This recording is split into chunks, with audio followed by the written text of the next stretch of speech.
Conexões.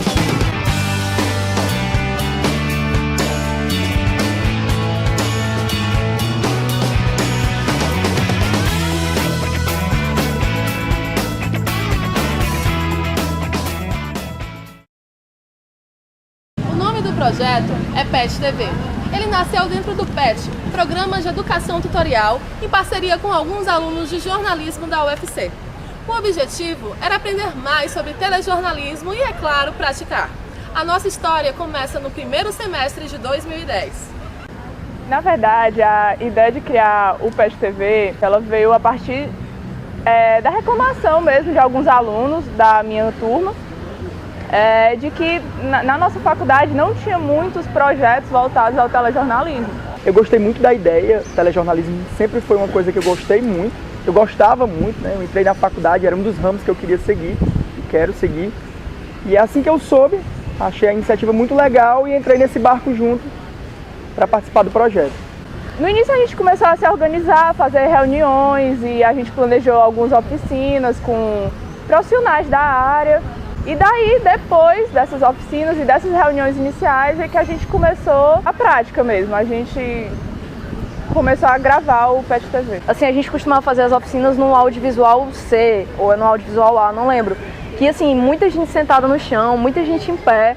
Eu acho que teve oficina que ficava o palestrante em pé e uma rodinha de gente assim ao lado do palestrante. Eu participei de todas as oficinas, ajudei as meninas, a Camila e a Liana, na sugestão de alguns nomes que pudessem vir, alguns nomes de alguns profissionais que pudessem vir dar palestras, e também participei da produção, da parte prática. Então, o primeiro programa foi bem difícil, não teve nenhuma pauta que saiu fácil. A gente não tinha equipamento, então a gente sempre tinha que ir lá na galera no Alencar, no Pérez, no Cláudio, mendigar equipamento, mendigar câmera, né? Porque na época a gente não tinha equipamento próprio, então a gente usava os da universidade. Era complicado, porque as disciplinas sempre tinham prioridade. Sempre tinha prioridade no uso dos equipamentos. Então, às vezes, não dava pra gente ir em alguns lugares que a gente queria, pelo o deslocamento também. A gente teve uma pauta sobre Semana do Direito, Semana do Direito da UFC. A gente teve uma pauta sobre os gatos da UFC. Os gatos não, gente bonita, gatos animais. Aí a gente teve uma pauta sobre a construção do ICA. E essa pauta sobre a construção do ICA foi bem engraçado, que foi aquela que a Rayane, que era repórter, fez a passagem com um capacete do alto de um muro e tal, foi bem interessante. A gente tinha uma câmera disponível, mas só tinha alguns dias da semana, então conciliar o horário dos câmeras, o horário da pauta e o horário que os alunos podiam gravar foi o grande desafio mesmo, né? A gente ia no meu carro, eu botava todo mundo no carro, a gente foi para a Semana do Direito no meu carro, por exemplo, cinegrafista, produtor, eu, a repórter, fazia todo aquele esforço, mas tinha que dar o jeito, o importante era gravar. Eu achei que não ia dar certo, principalmente quando a gente já tinha filmado tudo e tinha que editar. E na hora da edição a gente via vários falhos, assim. As primeiras pautas saíram bem furadas, a gente tinha que editar e tipo, pô, devia ter entrevistado fulano para essa pauta ficar completa, ou então devia ter perguntado tal coisa ao invés de perguntar isso, porque era todo mundo muito inexperiente. Mas eu acho que pelo fato de ser tão difícil, as pessoas vão acabando que vão aprendendo de certa forma que é assim mesmo.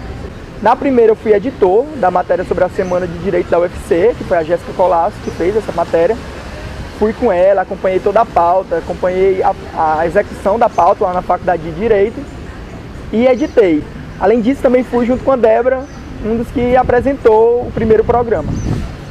Quando a gente parou e tal, depois de um semestre, vamos produzir o segundo Jornal do PET TV, eu lembro que a gente pensou em utilizar o mesmo sistema de seleção, entre aspas, né?